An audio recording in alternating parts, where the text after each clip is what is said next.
You're never alone. You are never, ever alone. There's enough people out there that are willing to help. There's enough people that will hold what you say sacred. And this goes for firefighter, nurse, EMT, dispatcher, doctor, whatever it is. Your heaviest day, I will hold that. I will hold that until you're ready again to hold it. I have gone every single Monday for 11 years to buy coffee from my guys. No way. To them. Man, I wish crisis was convenient. It should only happen between, 10 a.m. and 4 p.m. But, Yeah. Now, there's ones, we have the little jokes is that, crisis should only happen at 3 a.m. So there's 225,000 licensed therapists in the United States. And in those licensed therapists, it includes social workers, professional counselors, psychologists, psychiatrists, marriage and family therapists, 225,000. Less than 500 specialize in first responders and healthcare workers. Less than 500. If we don't partner with the right people, if we don't collaborate with the right people, then we die. We do not survive this.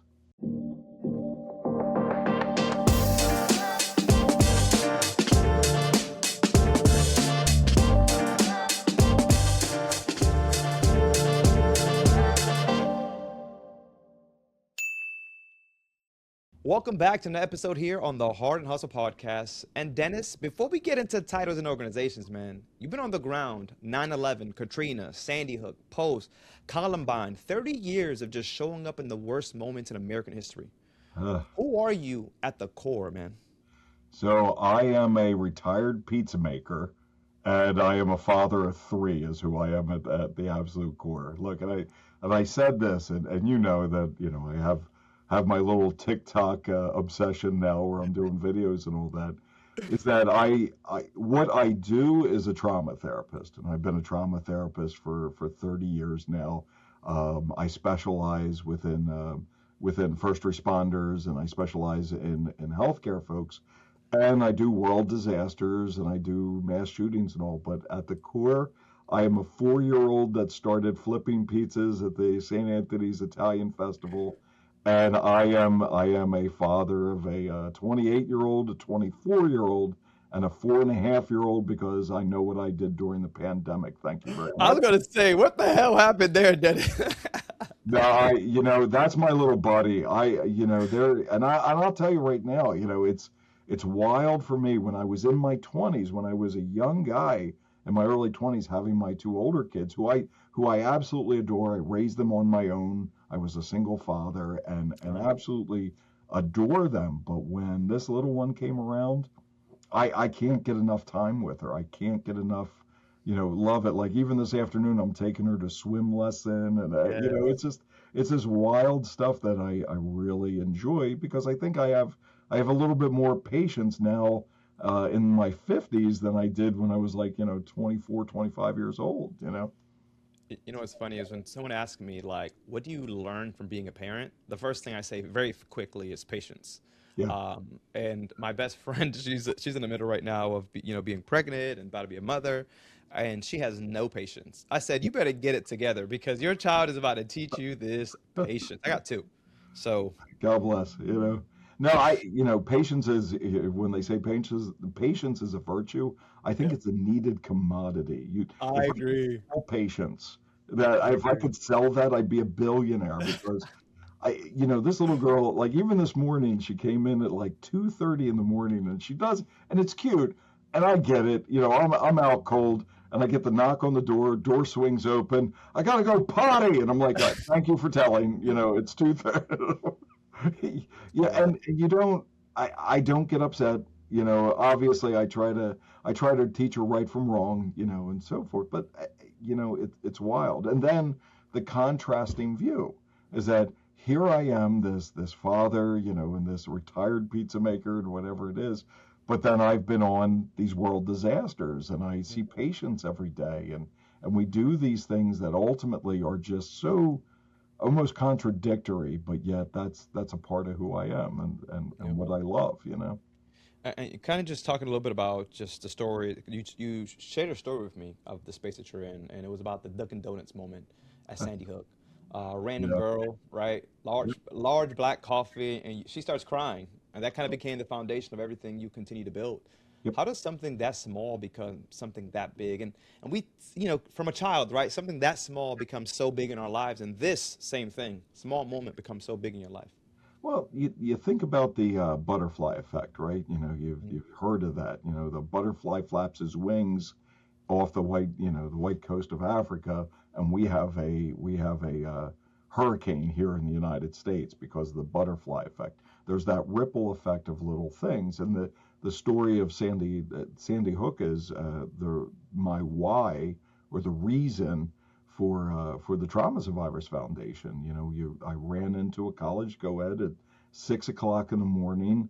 That as I ordered a large black coffee, she starts crying, and I find out that her nephew was one of the boys that were murdered at Sandy Hook. And talking to her and understanding that she didn't have money for therapy, and me offering 10 free sessions with a friend that was in that area.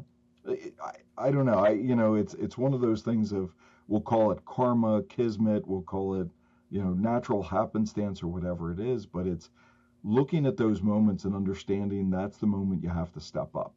That's Yeah. the moment that you have to put every bit of your effort into making something right. And it's not huge things either. And it's, as a story, I had moved from Delaware to Glen Mills, Pennsylvania, and I was driving down one road to come to my office, and this is 11 years ago, right? And I stop in a Wawa to get a coffee. That's our convenience stores. If you know the Delaware Valley, people love our Wawas, and I I love love it. Wawa's, man. I love them. Yeah, there you go. And I stopped in, and there was a group of older gentlemen that were sitting kind of outside, the gathering spot, what have you. And I walked up and I found out immediately they were all Vietnam veterans. So I bought them coffee that first day, and I just sat and chatted with them. I thought, oh, let me hear from the stories. When I say that was just a happenstance, I have gone every single Monday for 11 years to buy coffee from my guys No and way. talk to them. And if look, Still to this day. oh God, yeah, I just did it Monday, and we were talking about Wow. how dreadful the Phillies may be coming up this season. They're very Wow. they're not looking well onto the Eagles either. So we got some issues here. But it's those moments that I think you have to step up. You have to be real about yourself, and you have to be real about the people around you. And you don't have to be a super person. You don't have to be, an incredible spiritual person. You just have to be somebody that takes notice of what's around you. And Yeah. those little moments I've tried to capitalize on my entire life. Dennis, I will go back to a lot more of what you're doing, but something that you mentioned of, that black coffee at Dunkin Donuts and being able to just call a friend and says, hey, can we do this? Yeah. You talked about for the last 11 years on a Monday, the communication aspect, right? I'm a Mhm. big believer that communication and network, I mean, you have to have it. In a space like today where the government, everyone's afraid of what's happening next, right? And it's like, how do we communicate and network so that we don't sit here and, overwhelmed? And that's why we have these conversations. There's leaders just like you. They're asking themselves, what's next? Yeah. How powerful is that communication network where you can just make a call and be that resource, that asset for somebody? How powerful has that been for you, actually, I would say? As an Italian Catholic, we always have a guy. It's well, you need your car fixed, I got a guy. You need the roof fixed on your house, I got a guy. Networking, look, man, networking is just absolute a necessity in this world. And it's not just about those little things, is that you have to know people to kind of get it together. We just had a graduating class from the Wilmington Police Department. We just graduated, I think it was 19 new officers. And their lead sergeant was talking to another officer and said, look, I would love to do a warrior's breakfast for them. When they graduate, would love to do a breakfast. And he goes, hold on, I know a guy. And the officer gave me a call and said, hey man, would you like to provide breakfast for this? Absolutely. And I talked to the sergeant, and he couldn't get the words out. And I was like, okay, how many people? What do you need? I got eggs, I got sandwiches, and da da da da da. It's the way that we have to get things done. The problem is, and let's speak to our political climate right now of how we're so divided, is that we're afraid to talk to each other. We're afraid to have a conversation, or what happens is in that conversation, people shut each other down. Like you can't have an opinion and not hear that opinion now. You get shut down from that opinion. In networking and communication wise, you're trying to establish a pattern where I'm going to help you no matter what. Like my guys on Monday mornings, my coffee club, my little crew, I call them the wrecking crew, but we'll talk about that later. My little crew, I don't care their political affiliation. I don't. I care about them. I care about them as people. So if somebody came to me and said, well, I'm not a, so and so supporter or whatever it is, cool. Who are you? Who are you to the core? Are you a kind person? Are you a mother, a father? Are you somebody that served our country? Are you somebody that, can do welding, or whatever it is? To me, we've fallen into this bizarre pattern that no one can have an opinion, and we all have to either see, black or white, or we have to be 0 to 60. And that's not how things get done. Not in the real world. Hey, if you're getting value from this conversation, do us a favor and hit that subscribe button. We drop episodes like this regularly, and we don't want you to miss a single one. Now let's get back to it. Yeah, no, I definitely agree, man. I am one that it's sad to see, especially via social, these people that have a strong stance, and if you're not here, they aren't friendly either, saying all these Yeah. things. And I'm with you, man. I love people. I love humanity. Yeah. It's like I don't care who you like and what team you like or whatnot, Republican, Democrat. To me, is as humans, we've lived these lives, Yep. on some trauma, right? Going back to you're a blue collar Philly kid making pizza, right? First in your family to graduate college, Yeah. first to become a therapist. Do you think that background actually makes you better at this work than someone who had it easier? It makes me a little prone to cussing, I think it does. that I No, I think because I didn't, and I hate to say it, I didn't grow up in a white tower, and I think it's funny. I had a conversation, not funny, haha. We had an event. We actually had a couple of events this weekend, and one of the events was our Philly Beer Fest, right? We were at the 23rd Street Armory. It was a great time. I actually did a little video of it. And what I find is that these younger therapists, when they meet me, they start with their resume to me. So they'll walk up to me and I'm like, hey, I'm Dennis. And then they'll walk up and say, oh, hi, I'm trauma informed. I have alternate care and I'm LGBTQ. And then I studied under so and so and such and such. And I was like, wow, I just had 7 beers. I'm a little hammered right now. Yeah. And I think my background created practicality in therapy.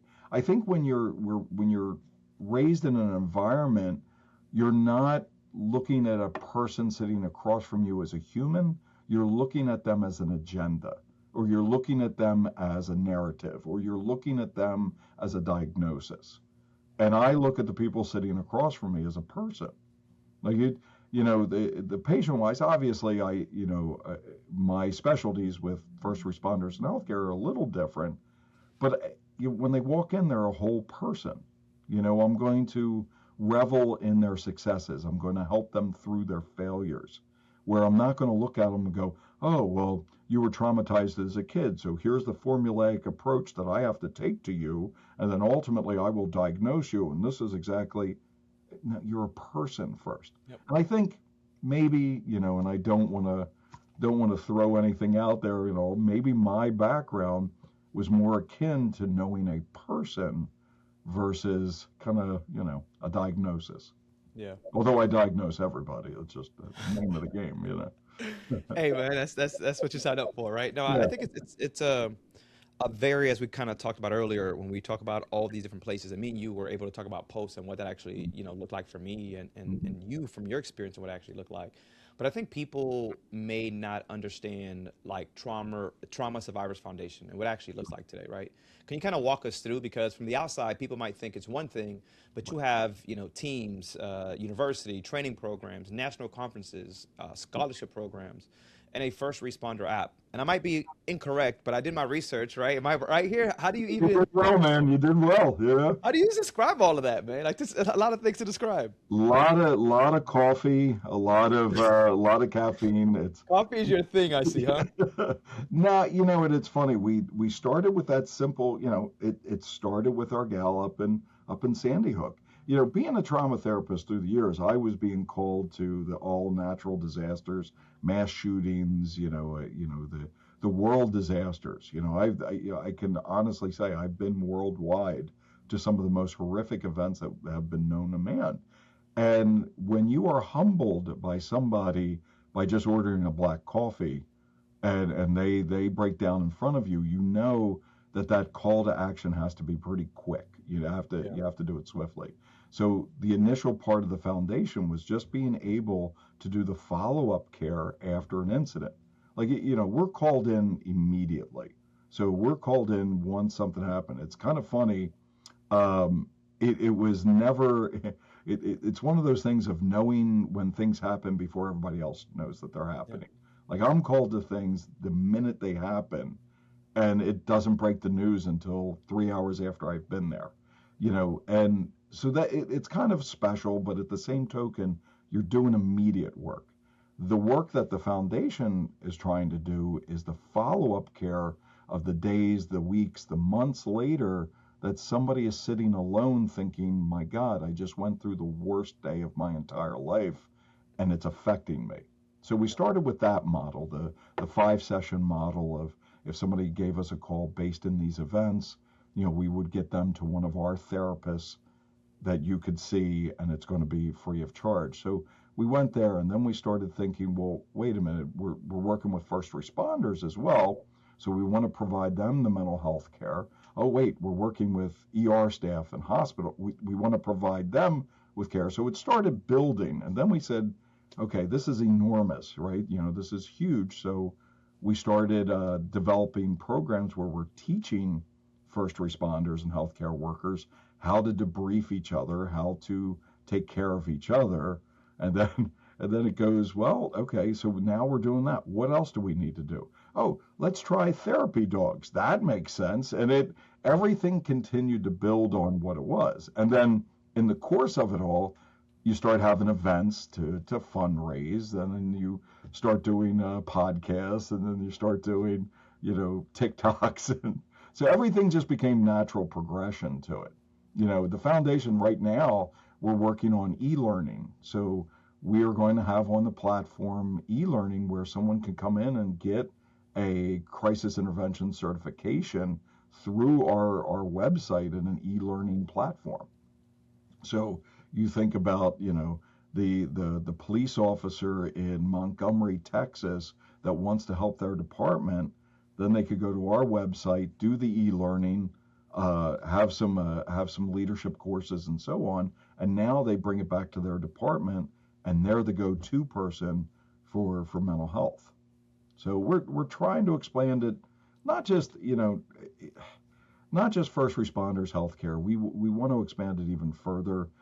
We have a program, a weekend long training program, very specifically for therapists who want to work with first responders in healthcare, because it is an absolute niche market that there's not many of us. I was doing the numbers. I was talking to my intern Gary about it. The numbers are wild. There's 225,000 licensed therapists in the United States, and in those licensed therapists, it includes social workers, professional counselors, psychologists, psychiatrists, marriage and family therapists. 225,000. Less than 500 specialize in first responders and healthcare workers. I was gonna Less ask you. than 500. Yeah, I was gonna ask you why are first responders so underserved when it comes to like mental health, even though they're literally the ones observing everybody else's trauma every single day. There's two hard truths to that question. Number one, people don't understand the culture, or they have preconceived notions of the culture. They also understand how difficult it is to get into that culture. So that's one side. The other side to it is that therapists don't believe that they can make a living by doing something that niche. So if they expand their practice with more diversity of patient, they think, oh, well, I can make more money this way. So there's different reasons. But the reality is that our program allows therapists that will say are first responder curious, if that makes sense, Yeah. that would like to start working with them. We train them of what exactly to do if they have a first responder sitting in front of them. I also just sitting here just talking to you on this. I always think like because you guys are the strong ones, right? First responders are strong ones. A lot of times those strong individuals kind of get put to the side, right? And I imagine even people like us that we seem always happy, like we got it together. Right. Ourselves, right? We still need a therapist. We still need that mental health check-in. Sometimes people don't check in on us because they think we're the strong ones that we got it to going together. And I think it's the same thing for first responders, right? Your police officers, your firefighters. By the way, I think firefighters is super underrated at what they do. Yeah. I used to work at Subway, and we used to give 50% off to police officers. Right. I used to give it to just first responders in general because I'm like, Yeah. the guy that went and into the fire and all this stuff, like he put his body on the line, like why are we not caring for that level the same way across the board? And we're seeing it even at the mental health level, which is kind of sad, but I'm happy that you're in it making, Yeah. changes. Well, no, Um, to speak to that directly, I did 25 years as a volunteer firefighter and volunteer EMT, and there was this debate just recently, like within the past week, a couple of weeks, somebody had posted a video of saying, "Well, I'm a nurse, I'm an ICU nurse or something. uh-huh. I should be considered a first responder, and I should get that 10% discount or 50% discount or whatever it is." And I didn't know that it was a huge pissing contest into who was considered a first responder. No, it's funny when an officer, and let's speak to an officer directly, an officer goes into a Wawa, and Wawa employees are told, give them a coffee for free if they're in the uniform. And the officer will actively try to pay for the coffee. Now, if I ever got off the fire truck and I was in bunker gear and somebody offered me a free coffee, hell yeah, I'm taking that free coffee. So there's a little, not an ethical difference, but I think people they question who's a first responder, who's not a first responder, and it literally goes into that weird model. If we look at numbers again, right now in the United States, there's 1.1 million certified police officers. Okay, in the United States, there's 850,000 volunteer and career firefighters. Now let's drop that down to 50,000 EMTs. Drop that even further down to 20,000 paramedics out of 382 million people. They're statistic Yeah. anomalies. So, okay, we're going to give them 50% off for somebody that's saving your life, that literally is making less than somebody working at a bank, making less, and you're going to give them 50% off, but yet somebody's going to bitch and complain about that? That makes Yeah. no sense to me. Help them, give them a free coffee. Give me a free coffee, damn it, I want one. It's a people thing sometimes, man. I just think some people could be take their job a little too serious, but I also think it's just education, to be Yeah, quite yeah, frank, and we know that. Like it's just sometimes being ignorant to something or whatever it is. And good thing we have these conversations, maybe yeah, to change somebody's mindset on this. Well, yeah. the team. I mean, you're talking about all these amazing things. How long? One, have you been doing this, and what does that team size look like, man? Because you're naming a lot of things. And Dennis, I know you're not doing it all. No, no, it's all just me. That's all. So in our network, we have about 2,800 trained therapists that are in the network. They go out on the crisis calls. They'll go and they'll sit with things. When I say specialized, remember less than 500 specialized, but these are folks that have the training that can sit with our trauma survivors. So Mhm. ultimately, it's not all police and health, or not all first responders in healthcare. These are survivors of traumatic incidents. So we have them. We have folks in 41 different states. To date, we have trained between 5 and 6,000 first responders in crisis Wow. care. So, state of Delaware, I run the state of Delaware's clinical director for the CISM team here. We roughly have 175 trained folks in the state of Delaware. I do in the Philadelphia area as well. So we have an additional like 300 to 400 there. So the numbers are there. We have the numbers to help people. Like we had the incident in Philadelphia with the medical plane crash. 493 first responders showed up to scene, and we roughly had 120 helpers. We had 120 other first responders that were trained in crisis. We had roughly 20 therapists that came in to help out during that time. So, yeah, it's an interesting little network. I Thank ask you, God for Dennis. my manager Jen. She figures all that stuff out. I got you. That is actually, man. Like I don't know how you do this job, dude. I'm an emotional person. I don't know when I became emotional. I jokingly tell my wife I think I'm on my period today or something. But you know, how do you not just break down and get emotional? And some of these, like, or do you? You I, know, we're humans. it's funny. I had a horrible day, and this was last week. I had this just tremendously horrible day. It was like just nonstop.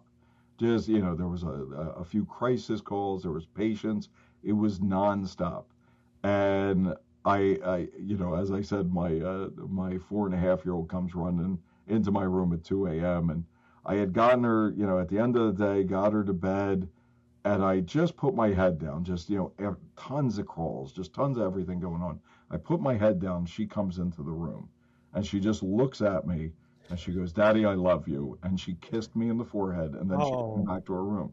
I will tell you, as God is my witness, I was bawling like a 5-year-old. I was just really? completely involved. And look, emotionality is like we're trained. I mean, that's number one. You're a trained individual to sit with somebody's worst day. You're trained to sit with that heaviness, and that's Right. okay. That training kicks in. But humankind means is that sometimes I park the car in the driveway and I have to sit there for 5 or 10 minutes just to gather myself. Or Mm. I've known that I have a 35-minute commute home that I've ridden that 35 minutes in complete silence because I just have to get myself together. And God forbid if I watch like some stupid like commercial on TV, like the Budweiser commercial with the one with the Super Bowl with the Okay, Clydesdale okay, and the yeah, Eagle. I'm bawling my eyes out. It's yeah. not. Yeah, man, I hate it. I Oh, hate when I'm watching something like that. I just get emotional. Like, what the hell's going on here? that's a sign of maturity, my man. That's all that is. That's a sign of maturity. That's why the white hairs are coming in. I'm maturing here. All right, cool, cool. Um, Listen, Dennis, this is cool, man. And you just talked about all those people, but leading a team isn't easy. With a team as lean as you're doing work Right. with at this scale, what keeps you up at night operationally? Like, is there something that you know is slipping through the cracks? Yeah, it's funny. I am very much somebody that maybe it's my nature, maybe it's whatever. I worry about my team. I worry about my people. I don't necessarily do I worry about the patient. Absolutely. There's not a day that goes by that I don't think about the individuals affected by trauma, but I worry about my team. I check on them all the time. If they've been through like a debriefing for shooting or for a mass casualty or anything like that, I will be up at night just thinking about like, my God, should I give them a call? No, it's 3 in the morning. Don't give them a call. Wait till at least 6 in the morning to give them a call to check on them. Is that that's the one thing I worry about, and I don't ever want them to ever feel alone. Like that I'm a phone call away, or one of my other directors is just a phone call away, Hmm. and that I think that keeps me up outside of a 4.5-year-old that has to go to the potty. That keeps me up. So that's why I try to do informative phone calls. I'll send out emails. I'll do newsletters. I'll make sure that I do articles, the blog articles and all, just so that we have the latest information. I'm also, the pep rally guy. I'll give somebody a text, hey, how you doing? Or send them a silly meme just because, I know that they probably had a really rough time. I love that, man. And I also, with everything that you're doing in the space that you're in, first responders aren't calling up at 9 a.m. And this is for those that are listening on a Tuesday, right? Survivors don't just wait for business hours. How does you guys handle that gap right now? Like 2 a.m. moment when someone finally gets that courage to reach out, how do they reach out? So a couple of ways. Obviously, they could call our 800 number, and that'll get somebody. We do have on-call people with that. We encourage people to go directly to our website, where we have an activation. So you go into our website, you fill it out, and we will get right back to you with it. Yeah. It, sadly, because crisis happens all the time, we do get the 2 a.m. phone call, and I'm doing a text chain where I'm texting out to our entire network of who's available for this crisis call or whatever it is. And you're absolutely right. I wish crisis was convenient. It should only happen between 10 a.m. and 4 p.m. But Yeah. now there's ones. We have the little jokes is that crisis should only happen at 3 a.m. So you never really want to get a good night's sleep, but you figure I, I was talking to we had a school shooting in Terrace Ridge in British Columbia near Vancouver, Canada, that was very similar to the Columbine shooting. It was very similar to Sandy Hook actually. And I got a phone call on a Friday. It was like at 10 o'clock, and they wanted me to speak about the shooting at 11 o'clock. And it was like, It's a good okay, time. well, Great time. okay, Great time. okay, all right, we're going to change people around, and again, you want to accommodate as much as possible. Then that begs the question: are there things that we just don't go to, or we just can't? Look, there's no lie to it. There is a crisis every single day. We live in a world that things happen every single day. Do we miss some of those calls? Yeah. Let's be human about it. I would love a 100% success rating. I could say we have a 100% success rating of the events that we go on, but there are things that we can't like legitimately get to. Or if we Yeah. don't have people in that area, we can offer telehealth, we could offer some other help, but sometimes we just can't get there. Oh, yeah, it makes sense. I mean, we can only do but so much, right? And there's just so many new things, and I could imagine at some point at 3 o'clock in the morning we answer those questions within time, right? We just there's so many new things happening, but I think that no one really wants to make some moves, right? Nonprofit funding is kind of getting cut. Programs are folding, and I'm not saying it's happening in your organization, but I've seen plenty of organizations that are living in fear right now and don't want to make moves. However, I think that if you don't make moves now and you're not really pivoting, you're probably going to be folding. Right. To my honest opinion, from leading an No. organization. But organizations are making impossible choices right now, man. What's your message to leaders in that space who are scared? Hang tough. I mean, truthfully, we've seen a decline in just donation wise. I think that's across the board. I think that's anywhere between 27 and 35% decline in just the past 6 months of donations across the board. Now, look, again, we can get back into political stuff and what have you. I understand we're trying to run a leaner government and so on. We also have to, leaderships that have been around for a while, they also have to understand that, we're all in it for the right reasons. Now we just have to be in it on the long haul for the right Yeah. reasons. You know, there was a surge, and I say this, especially during the pandemic, there was a surge of people trying to get 501c3s.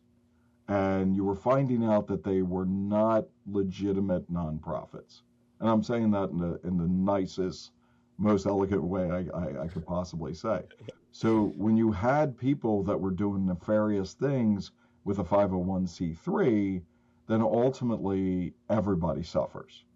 And so people already started pointing fingers. They started pointing fingers. Oh, it's the Trump administration. Oh, it was the Biden administration. No. This was a very long burn that ultimately got us to where we are right now. The economy didn't tank in the past year. The economy has been tanking since Obama administration. We have to understand that. And so nonprofits typically are the ones that get hit the worst, because ultimately we are running not only with grants, not only with funding, but we are literally relying on donors to say, hey, help us with this.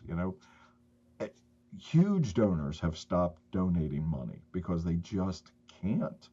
Yeah. You saw, we've seen a trend with, we have a 501 or 501. We have a 5K coming up. We call it the St. Patrick's Revenge 5K. And even sponsors to 5Ks, they're inundated with, 400 5Ks in a month. And a sponsor is now just trying to pick the one that makes the most sense to them to give them money. So even in that realm, we have to understand that this has been a long burn. This has been a problem. And now we pivot and understand that, okay, maybe we make our services a little leaner. Maybe we look at different sponsors to help us out. Maybe we look at different programs to help us out. But if you're in it for the long haul and to hang tough for a long time. Yeah, and the way I look at it, man, is we're extension of the government, right? The government can't be anywhere, everywhere, and as 501c3s and nonprofits, we play those roles. And Right. if, as you mentioned, if one person is doing wrong, yeah, we all take that hit. We got to figure out how do we get this back together, because we're all asking for this funding and this money, Mhm. but are we getting um, solutions with Right. all this money going out, right? And I think that's where they're really kind of managing it and Right. seeing things. And listen, from one leader to another, I think that if I was running, I would have to make some of these changes as well. It's Sure. what's best for the country, what's best for the business in case. Sure. And at any organization level, you have to make those decisions. So I appreciate that you give that advice to those that are in it. We talk about pandemic. So many people thought they would fold during the pandemic, but they came out stronger. I think we learned so much during that time on how to come together, what it looks like to partner up. And we just need to get back to those days on what does it look like for us to collaborate. Right. Maybe we don't fold, but maybe we merge with someone that they're good at this and we're good at this. Yep. Why are we fighting the same mission? And I think that's just kind of the problem. All these nonprofits fighting the same mission. Reality, man, we need more volunteers. We need more donors. We need more people to kind of show up so we can do this together versus independently. Well, Um, volunteerism, that's another one. Volunteerism is way yep. down across the board. It's wild where prior to the pandemic, you had volunteers that are just crawling out of the woodwork to help. And after the pandemic, not so much. It was funny, during the pandemic, that was probably we started what was called the Hospital Heroes Food Drive during Mhm. the pandemic. I The outpouring that we partnered with 128 restaurants that would have failed if it wasn't for that program. We had delivered close to 500,000 meals to first responders and hospitals and everything in between. And the outpouring for that time was amazing. However, when the walls opened up again, that program was like, okay, we're not giving you any more money because that was a necessity. Now it's not.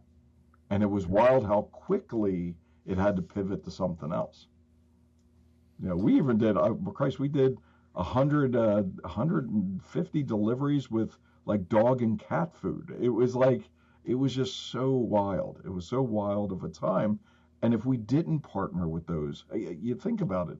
Here's a mom and pop restaurant that me ordering 200 meals from was the difference between them closing their doors forever and being able to sustain 6 more months.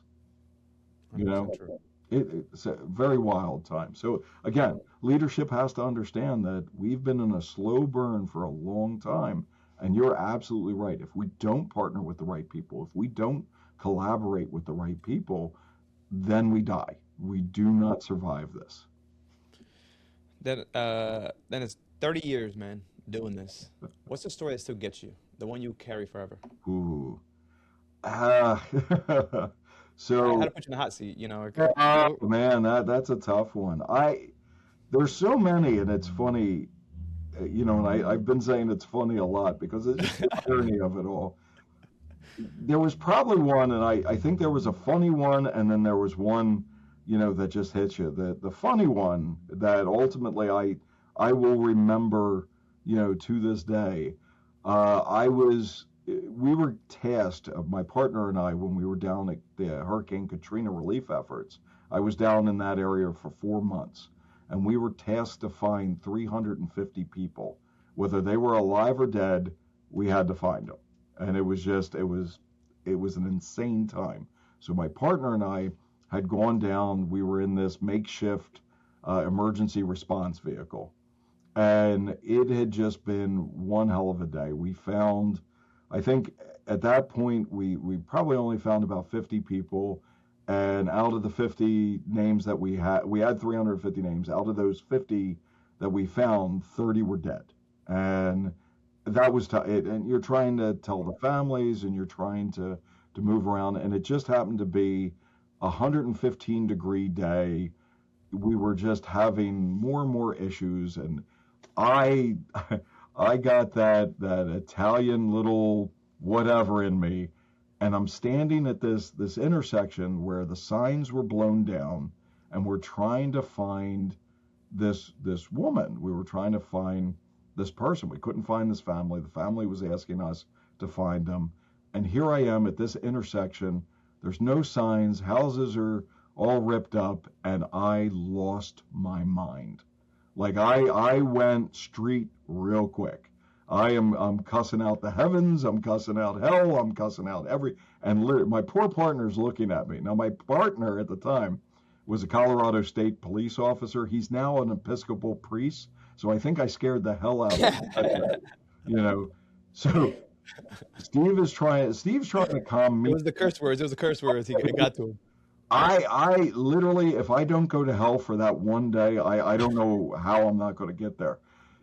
I am losing it. I mean, I had never felt to that point that much frustration in my life. And that's why I say I can recall it very, very specifically. This little boy who probably 10, 11 years old comes out of nowhere. Now, he looks at me and he goes, "Mister, what's going on?" And I had this, this little Southern accent, and I looked down to him and I said, where did you come from? And he said, "Well, over there." And I was like, okay. I looked at him and I said, "Okay, where am I? What street is this?" And he goes, "Oh, it's Maple Avenue." I said, "So this is Maple Avenue?" He goes, "Yeah." And I said, "Do you know this name?" He goes, "Oh, yeah, that's Granny." And I went, "Wait a minute, this is your grandmother?" He goes, "Yeah." And I said, "Where is Granny?" "Up over there." I look at Steve, and Steve just goes, "God bless." And I was like, what in the hell just happened? Wow. It was unreal. It was absolutely unreal. And I say, when we say people are put into your life for reasons, that little boy and his grandmother were put into my life, for that moment, for that reason. Now there's obviously there's tragic moments, there's horrible moments in 30 years of my career, but I always remember that moment of just saying that, that moment where I literally was having my brain melt down. Here's this little boy that brought me to a little bit of salvation that day. So I think you're not going to go to hell, and this is why. Boss baby, that's the way this is working. I think you were crying out for help, and God answered your prayers. Is what it was. It said a few words out there, but closed mouths don't get fed, Dennis, and that's what it was. All right, closed mouths don't get fed. I think you're good there. You're good. The other one, I would say that's one of those ones that got there. The first time, I had always kept, especially for my older two kids, I've always kept what I did kind of away from them. And I think the first time, so my son, God bless him, they both went to school in Delaware. They went to St. Anthony's and St. Mark's High School, good Catholic school kids and whatever it is. And I really kept things away from them because I never wanted to injure them in any way, never wanted to provide moral injury or anything like that. I didn't want them to know what Dad actually did. I just want them to know I was a therapist. And if they knew that, we were good. There was a state police officer that went to St. Mark's. Denny was a freshman. My oldest was a freshman at the time. And so, what's that, 14, 15 years old. So here's him at 15 years old that he really doesn't know what I did. And this officer found out, it was Dennis Carradin, found out his name. And he walked over to my son and he goes, "Hey, I just wanted to introduce myself. I'm Trooper so and so." And my son's like, "Oh, hey, my dad works with police," like really didn't think about it. And he goes, "I want to tell you, your dad saved my life." And that was it. Now the context to that was, this trooper was going to commit suicide, and I talked him down from that, and really tried to help him with that. And my son came home that night. Well, I picked him up from school that night, and as we were driving back, he was telling me the story. And at his 14, 15-year-old wisdom, he looked at me and he goes, "Dad, you can't protect me anymore. You need to tell me." Ugh, done. Like I literally was like, "You're right. You're right. You're right." I'm getting And emotional just listening to the story right now, uh, Dennis. But like, see what I'm talking about, Dennis? Why the hell am I getting emotional? it was that moment that it had my professional life hit my personal life. And so Denny and I have been squared away since then, and whatever. And my daughter Melina, the 4.5-year-old, knows that Daddy goes to make the boys and girls smile. That's what she says. So we'll see. We'll see what I'll tell her as she gets older. Man, Dennis, I really appreciate the conversation, man. You being so transparent, open, and I leave you with this. There's a first responder that is watching and listening right now, and they've been white-knuckling it, not telling anybody, thinking they're supposed to be strong, because a lot of times they think that. We think that, right? Even just as men, I think we think that as well. What do you say directly to them, man? Huh. I don't. You're never alone. You are never, ever alone. There's enough people out there that are willing to help. There's enough people that will hold what you say sacred. And this goes for firefighter, nurse, EMT, dispatcher, doctor, whatever it is. Your heaviest day, I will hold that. I will hold that until you're ready again to hold it. I will take that from you. You are never, ever alone. Please don't ever think of that. If you're in that worst moment of your life, understand, there is a phone call you can make, whether it's to your local peer support team, whether you go to the trauma survivors website, you go to my personal website. You are never, ever alone. And don't ever feel that way. Please don't ever feel that way. I appreciate it, Dennis. You mentioned websites. You mentioned to connect with you. Where do they plug in if they want to just get that support? Sure. Go to thetraumasurvivorsfoundation.org. Go there. We have links to everything. Go to my personal website, DennisCarradin.com. So DennisCarradin.com. You can find us on everything: Instagram, Facebook, You TikTok. mentioned TikTok. What am I seeing on TikTok? What kind of stories am I seeing there? We have with me, it's all over the place. Kind of the stories we talked about today. I try to do some inspiration stuff. Apparently, I'm a low-level creator now. I get free stuff at the office all the time. I just have to do weird, commercials for it and all that.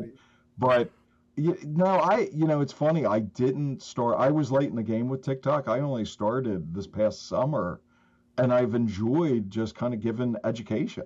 Just telling people, what they experience and what they're doing, and people have been so positive and so very nice. They've been a lot of questions I get. I did one. Gary, my intern sitting here. I did a video about Gary and said, look, I got a 27-year veteran of the Wilmington Police Department that's getting his master's. He's a great guy and he's willing to talk to you. And we've gotten people that I just said, hey, ask for Gary. And we just got a request from half across the world just to talk to Gary. So I found those avenues get directly to people. And so if you're watching those videos and you go to my TikTok, you go to Dennis Carradin, you go to my TikTok, and something touches you and something says, hey, this is me, reach out to me. Let me know. Send me a direct message. I try to answer as most of all of them I can. Hell yeah. Well, Dennis, we thank you so much for your time. If you guys are still watching, these are the conversations we continue to have. So make sure wherever you're watching, if you're listening or if you're watching, make sure you guys do like, subscribe, and comment. Dennis, it's been a pleasure. I'm Efrain. This is the man, Dennis. We'll see you guys on the next one. Thank Latest. you.